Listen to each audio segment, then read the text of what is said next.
Assalamualaikum warahmatullahi wabarakatuh. Waalaikumsalam warahmatullahi wabarakatuh. Salam sejahtera untuk kita semua. Kembali lagi bersama saya Fitri Mulyasari dalam podcast PGRI Kabupaten Sidoarjo Delta Suara Dwija TV. Kali ini kita sudah bersama dengan seorang narasumber hebat, seorang guru inspiratif dari Kecamatan Candi Kabupaten Sidoarjo, dengan Pak Fikri. Betul ya Pak Fikri? Betul sekali ya. Fikri. Boleh disapa dulu teman-teman guru dari Kabupaten Sidoarjo, Pak Fikri. Halo sahabat guru, sahabat PGRI Kabupaten Sidoarjo. Perkenalkan saya Fikri Irawan. Kebetulan saya sekarang mengajar di SD Negeri Kedung Peluk 1, Kecamatan Candi. Dan kebetulan juga 2 tahun ini saya diamanai untuk mengajar kelas 6. Guru kelas 6. Berarti tingkat kelas terakhir di sekolah dasar, betul ya? Di fase paling akhir di sekolah fase dasar. C, betul. Ya. Pak Fikri boleh cerita sedikit tentang SDN Kedung Peluk 1 ya? Jumlah siswanya mungkin, atau kondisi masyarakat di sekitar sekolahnya seperti apa Pak Fikri? Baik, seperti sahabat PGRI tahu bahwa SD Kedung Peluk pastinya berada di desa Kedung Peluk, yang mana geografisnya adalah hampir 60% adalah perairan atau tambak. Jadi rata-rata yang sekolah di SDN Kedung Peluk 1 ini memang warga lokal asli Kedung Peluk yang notabene orang tuanya bekerja sebagai nelayan. Jadi sehingga anak-anak juga sudah terbiasa karena sudah sering di tambak atau di perairan. Jadi ketika hujan, ketika ada panen itu seru banget. Seru ya. Iya. Tapi ketika musim hujan seperti ini nggak banjir ya sekolahnya? Alhamdulillah nggak banjir, aman. Alhamdulillah. Iya. Kalau banjir otomatis tambahnya juga. Tambahnya. Jadi udangnya bisa jalan-jalan ke sekolah gitu. Benar sekali. Baik Bapak Ibu Guru dari Kabupaten Sidoarjo, Pak Fikri ini merupakan juara 1 Anugerah Guru Prestasi SLCC Kabupaten Sidoarjo tahun 2025, betul ya Pak? Untuk kategori Guru SD. Boleh cerita sedikit tentang pengalaman Pak Fikri ketika mengikuti AGP di Kabupaten Sidoarjo, dan tentunya karena juara 1 maka mewakili di Provinsi Jawa Timur, betul ya? Benar sekali. Baik, boleh diceritakan pengalamannya? Jadi ceritanya seru banget ya Bu Fitri. Jadi durasi waktu dari persiapan hingga sampai alhamdulillah lolos jadi finalis itu kurang lebih selama 1 minggu. Jadi harus ada persiapan apa yang perlu dibawa. Jadi prinsip saya kalau ketika mengikuti lomba mau nggak mau harus benar-benar 100%. Jadi nggak ada gunanya kalau semua ikut lomba hanya ikut-ikutan aja. Jadi ibaratnya prosesnya nggak beneran gitu kan, nanti hanya sia-sia. Jadi kalau memang saya ikut lomba atau ikut kompetisi apapun harus benar-benar 100%. Jadi yang saya persiapkan yang pastinya adalah materi, gimana menyiapkan materi yang benar-benar berbeda sehingga itu bisa menarik dewan juri. Oke, berarti persiapannya harus maksimal. Benar. Walaupun dalam tempo yang sesingkat-singkatnya begitu ya. Pak Fikri, seperti yang kita tahu kalau di AGP itu kan selain ada portofolio itu ada karya tulis ya kemarin itu. Nah, pada saat Pak Fikri mengikuti AGP Kabupaten Sidoarjo, karya tulis apa sih yang Pak Fikri angkat waktu itu? Jadi karya tulis yang saya bawa adalah arisan literasi dengan mengintegrasikan di deep learning atau mendalam dan juga coding. Oh baik, berarti itu merupakan sebuah inovasi pembelajaran ya Pak ya, yang diterapkan tadi Pak Fikri mengajar di kelas 6. Menarik ya Bapak Ibu, namanya arisan literasi. Kalau biasanya arisan itu kan ibu-ibu ya, notabene sangat dekat dengan dunia ibu-ibu. Kalau arisan untuk anak sekolah dasar seperti apa ya Pak arisannya? Tidak jauh berbeda dengan arisan ibu-ibu, yang pasti kita menyediakan barang-barang yang benar-benar ada di sekitar anak. Jadi dari botol air mineral bekas, kita gunakan sebagai wadah kocokannya. Kemudian mereka juga mulai ngutik sendiri, menulis yang untuk di coach arisannya itu jadi benar-benar anak-anak semuanya. Seperti itu. Terus kalau yang ada di dalam kocokan tuh berupa apa Pak? Kalau arisan kan biasanya nama ya, Iya. apakah itu juga nama atau bagaimana? Nah, kalau kebetulan yang saya lakukan adalah judul buku. Oh, Jadi judul buku yang mereka harus baca. Jadi karena di sekolah saya ini memang kecil, imut, sehingga perpustakaannya masih belum bisa memadai. Akhirnya alhamdulillah di tahun 2022 kita mendapatkan hibah dari salah satu LSM yaitu Mutiara Lindang. Jadi setiap kelas mendapatkan pojok baca ramah anak. Jadi mulai dari raknya berwarna-warni hingga bantal, kemudian ada karpet hingga bacaan. Di dalam setiap kelas. Setiap kelas, ada. iya. Berarti undian yang dimasukkan dalam botol tadi adalah judul buku. Judul buku. Mekanismenya seperti apa? Ketika anak-anak kemudian mengocok dan keluar judul bukunya, selanjutnya apa yang dilakukan anak-anak? Jadi pertama Bu Fitri sebelum anak-anak menuliskan judul buku, jadi saya membuat instruksi dulu. Jadi memasukkan coding anak-anak untuk bisa abstraksi di sini, yaitu karena tidak semua buku, terutama di buku jenjang yang paling tinggi di jenjang anak-anak, kalau di saya itu jenjangnya masih jenjang gajah saat itu, jadi tidak semua bisa untuk diikutkan di arisan literasi ini. Jadi saya membuat kisi-kisi, jadi buku yang bisa dibuat harus seperti ini. Anak-anak mulai berpikir, kemudian anak saya suruh untuk bisa merapat ke pojok baca tersebut untuk melihat kira-kira judul buku mana yang pantas untuk diikutkan di arisan literasi seperti itu. Artinya ada kriterianya ya. Benar, kriterianya. Tadi Pak Fikri sempat menyampaikan terkait dengan abstraksi. Di mana abstraksi itu kan salah satu bagian dari pembelajaran coding ya, betul ya Pak. Kemudian ketika siswa sudah mulai menemukan buku sesuai kriteria yang Pak Fikri tentukan, mereka menulis judulnya di kertas kecil, lalu dimasukkan pada botol. Lalu selanjutnya ketika sudah diundi dan keluar judul bukunya, apa yang dilakukan selanjutnya? Jadi anak-anak yang pertama setelah mendapatkan pojokan, wah itu meriah sekali Bu. Ketika mendapatkan pojokan itu, anak satu persatu mereka mulai mengambil buku sesuai dengan judul yang didapat. Setelah itu mereka membaca. Nah, ketika membaca, saya memberi kejutan. Jadi mereka mendapatkan LKPD yang harus mereka kerjakan, dan di situ juga termuat anak bikin semacam kayak itu ya, bikin jurnal. Bukan jurnal Bu, membuat jalan. Dari setiap jalan mereka membuat pola gitu. Nanti kira-kira sampai di finish itu mereka harus ngapain aja. Jadi ada perintah-perintah khusus. Di pos 1 mereka harus menentukan apa, di pos 2 menentukan apa, hingga nanti di pos 6. Artinya itu kegiatannya berkelompok atau individu Pak dalam pelaksanaan? Kalau yang itu sudah individu, itu mengerjakan sendiri. Berarti ketika arisannya itu tadi diundi, semua siswa mendapatkan judul bukunya masing-masing. Seperti itu, baik. Pak, sejauh ini penerapan arisan literasi ini apa sih dampaknya terhadap keterampilan membaca dari siswa-siswi Bapak? Dampaknya yang pertama, anak-anak itu ketagihan. Jadi mesti itu apa namanya, nagih, Pak nggak arisan lagi. Nah, ini itu adalah sebagai tantangan saya. Saya harus bisa menginovasikan kembali arisan agar tidak monoton seperti itu aja, gitu ya. Harus gimana caranya arisan ini benar-benar berbeda lagi dari episode 1, episode 2, dan seterusnya. Harus benar-benar itu. Ada inovasi-inovasi baru ya, judulnya tetap arisan tapi ada episodenya. Seperti sinetron streaming. Benar sekali. Pak Fikri, ini sudah berapa bulan diterapkan arisan literasinya di kelasnya Pak Fikri? Kalau bulannya mulai dari awal tahun, kemudian saya jalan pertama masih belum tahu coding ya Bu ya. Akhirnya nanti diintegrasikan coding, ini masih di bulan, karena baru ikut pelatihan coding juga, alhamdulillah. Jadi di bulan 10 ini. Jadi sebelumnya bertemu sama teman guru Bali Bu, bercerita gitu. Ini apa gitu ya? Karena pernah saya unggah di di medsos tuh. Akhirnya tertarik banget. Jadi teman saya lomba saat itu akhirnya menerapkannya di Bali. Baik. Artinya arisan literasi ini sudah mulai diadopsi ya, praktik baiknya oleh rekan guru lain, Bapak Ibu, tidak hanya di Sidoarjo, bahkan ternyata arisannya sudah sampai di Bali. Keren banget ya Pak Fikri. Pak Fikri, kalau tadi disampaikan arisan literasi itu kan ada loterinya ya, ada lotnya, ada judul bukunya. Bagaimana ketika seorang anak itu keluar dan mendapatkan judul buku yang sama, yang sudah pernah dibaca, itu mekanismenya seperti apa biasanya? Jadi karena memang di sekolah saya itu memang bukunya alhamdulillah Bu banyak. Jadi setiap regulasi setiap bulan, jadi kita tuker dengan kelas lain yang mana bukunya harus berbeda judulnya. Jadi seumpama di fase C, jadi kita tuker. Dan di dalam rak bukunya itu kita masih ada buku yang kita simpan. Jadi tidak semua, jadi tidak semua kita keluarkan. Seperti itu, Bu. Artinya tadi walaupun disampaikan sekolahnya imut, Bapak Ibu perpustakaannya belum memadai untuk semua siswa, tapi koleksi bukunya sudah sangat banyak ya, Alhamdulillah.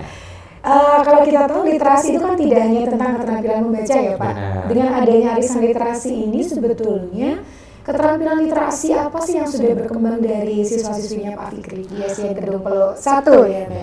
Nah awalnya memang arisan literasi ini saya kembangkan itu karena memang pada saat itu di tahun 2023 itu ada lomba, Bu. Jadi lomba bikin kayak buku antologi gitu karya siswa.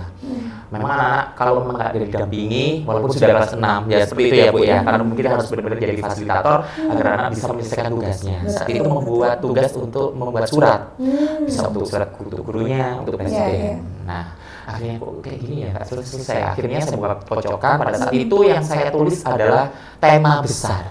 Nah alhamdulillah SDN Kedung Pelo 1 menjadi dari 3 itu jadi pengirim tercepat. Jadi 50 karya bisa terkirim tercepat. Saat itu pertama ya. Oke, dari arisan literasi ini sendiri sebetulnya ada nggak sih keterlibatan dari kemitraan pembelajaran ya seperti di Diperan itu kan ada kemitraan. Nah, apakah orang tua ada ambil peran di sini atau mungkin Bapak Ibu guru lain di sekolah mungkin Pak Fikri? Kalau Bapak Ibu guru lain alhamdulillah mulai mengadopsi ya Bu. Ya, mungkin diterapkan di kelas masing-masing dengan penyederhanaan disesuaikan dengan fasenya. Contohnya di kelas 1 itu alasannya cukup sederhana, jadi isi kayak awal suku kata, kayak cari kata yang berawal dari kata ba gitu dari bukunya seperti itu. Jadi dimodifikasi ya sesuai dengan fase kelasnya masing-masing. Kalau orang tua juga bisa kadang merengek ya, Bu bukunya kurang ini, nah bisa.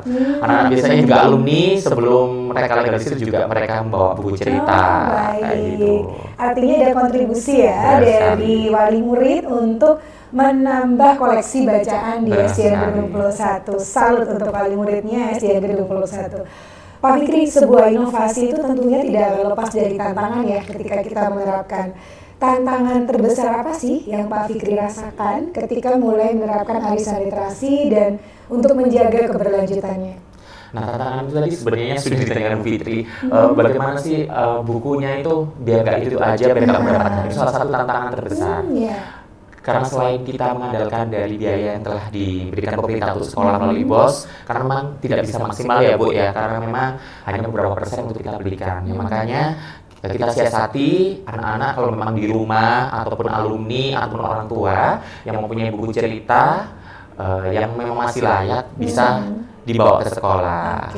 Dari tim sekolah pojok baca itu nanti bisa mengklasifikasikan nanti ini buku termasuk jenjang yang mana, bisa kita taruh di kelas yang mana, di fase yang mana.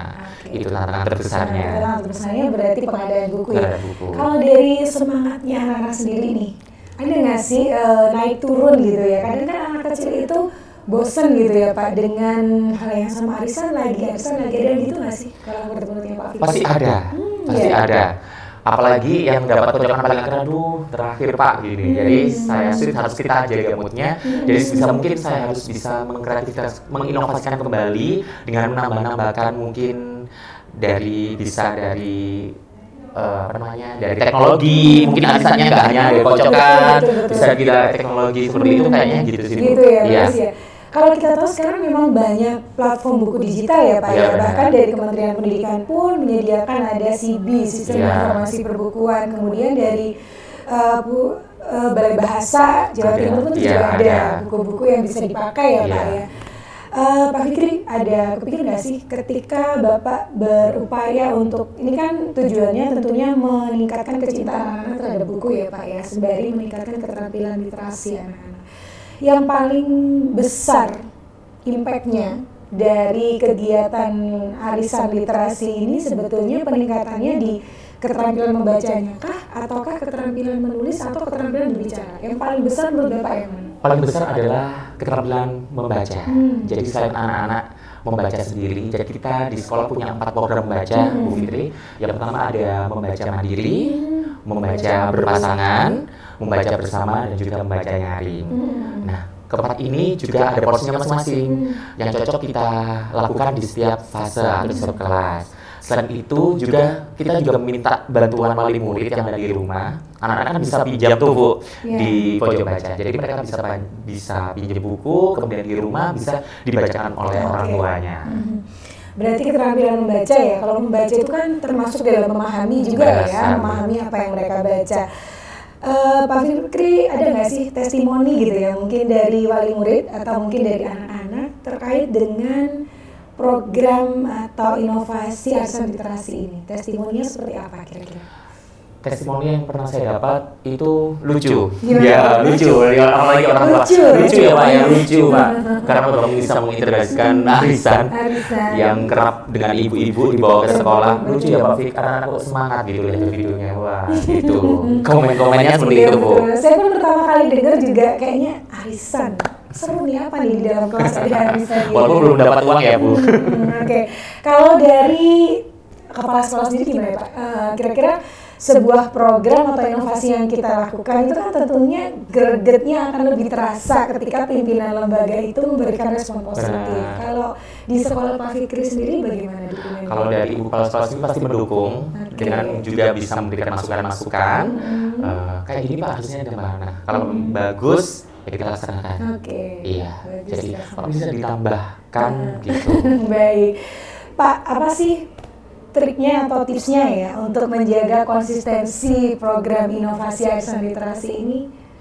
Jadi tips dari saya memang kalau memang produk kita untuk kebaikan, jadi kita harus benar-benar 100%, kita harus merasa memiliki. Kalau dari awal kita nggak memiliki, otomatis udahlah satu kali udah selesai. Kalau memang dari awal bagus responnya, kita harus lanjutkan dengan inovasi-inovasi yang lebih lanjut lagi. Oke, baik. Pak Fikri, ketika anak-anak memilih judul buku ya, ada nggak sih satu judul buku yang menurut Pak Fikri itu paling menarik dan paling disukai anak-anak? Itu bukunya tentang apa sih biasanya? Nah, bukunya ini juga di buku digital ya Bu ya, sambil spill dikit.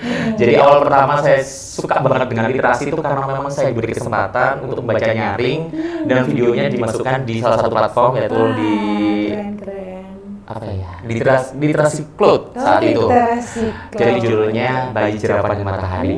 Itu awal sampai sekarang anak-anak itu nggak baca, jadi mendengarkan video. Jadi saya mempraktekkan membaca nyaring. Tapi di kelas 6 juga masih ya Pak ya? Masih. Memodelkan membaca. Iya, membaca nyaring. Hingga dari Mutiara itu selalu, keren nih, kelas tinggi tapi mau dan antusias anak-anak itu juga dilihat. Pada saat itu juga pernah kedatangan tamu Fitri sekolah saya di ujung ya, kedatangan tamu bule. Mr. David saat itu yang punya Arun Tulit, memberikan apresiasi yang sangat luar biasa. Iya. Setelah penerapan program arisan literasi ini, ada nggak sih anak-anak itu yang kemudian mereka merasa bahwa saya nanti kalau besar mau jadi penulis Pak? Ada nggak yang kayak gitu Pak Fikri? Ada banget. Salah satu inspirasi saya memang Bu Fitri ya. Kenal Bu Fitri itu awalnya sama-sama guru kelas 6. Soalnya kok bikin antologi. Nah, mulai di akhir tahun ini, beberapa tahun ini kita sudah mulai terinspirasi dari Fitri juga nih. Jadi anak-anak salah satunya mengerjakan portofolio, juga anak-anak harus bikin buku antologi. Sudah berapa buku Pak yang dibuat? Buku antologi ini sudah berjalan 3. Keren, 3 ya. Oke, baik. Kalau kebanyakan yang ditulis dalam buku antologi itu apa biasanya temanya Pak? Buku antologi yang di pertama surat, kemudian yang kedua kemarin juga surat, yang ketiga ini saya bikin beda, cerita yang paling bermakna ketika nanti anak-anak ada pembelajaran di luar.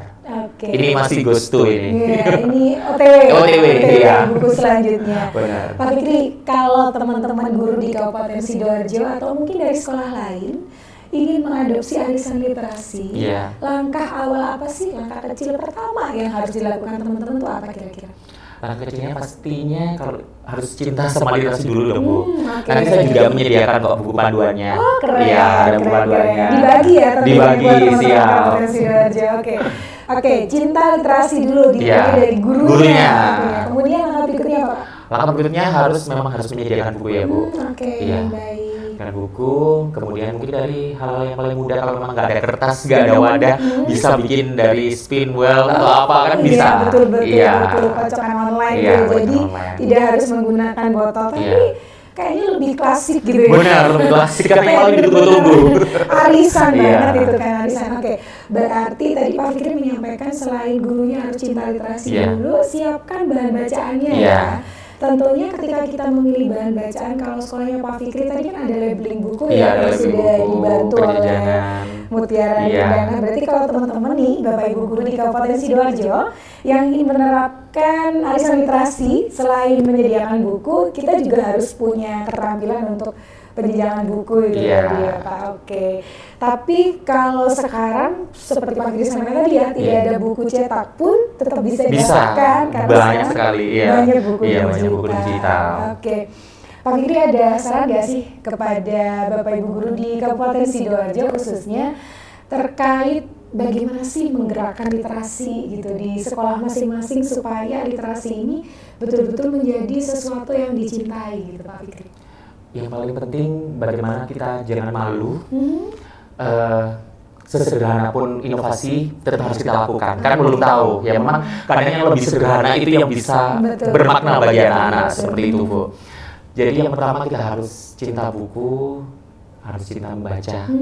Jangan sampai nggak suka baca. Betul. Bacaan seperti tadi nggak harus dari buku cetak ataupun dari buku web, mungkin bisa dari artikel atau yang paling banyak yang kita temui itu juga majalah dari PGRI kan juga banyak ya. Itu juga bisa menjadi salah satu inspirasi lah bagi kita semuanya. Jadi mulai harus cinta membaca dan harus dibudayakan Iya, benar ya. sekali. Pak Fikri, kita sampai di penghujung obrolan kita kali ini ya. Mungkin boleh satu kalimat motivasi atau apa ya, titipan pesan nih buat teman-teman guru di Kabupaten Sidoarjo pada kesempatan kali ini Pak Fikri. Baik, untuk guru-guru semuanya, khususnya guru-guru yang ada di Sidoarjo, yang pertama, apapun kita harus tetap semangat, jangan takut kita dianggap sederhana, jangan takut kita dinilai orang lain. Tetap semangat untuk berinovasi untuk guru semuanya. Keren, tetap semangat berinovasi Iya. walaupun sederhana. Terima kasih banyak Pak Sama-sama, Fikri Fitri. telah berbagi bersama kita semua, Bapak dan Ibu. Mudah-mudahan cerita singkat Pak Fikri tentang arisan literasi tadi membawa banyak insight baru bagi kita semua para pendidik di Kabupaten Sidoarjo, sehingga literasi di Kabupaten Sidoarjo ke depannya semakin mengakar pada diri putra-putri kita di sekolah. Kiranya itu cukup dulu ya Pak Fikri, nanti kita bisa sambung di lain kesempatan. Saya Fitria Mulyasari mohon undur diri bersama dengan Pak Fikri.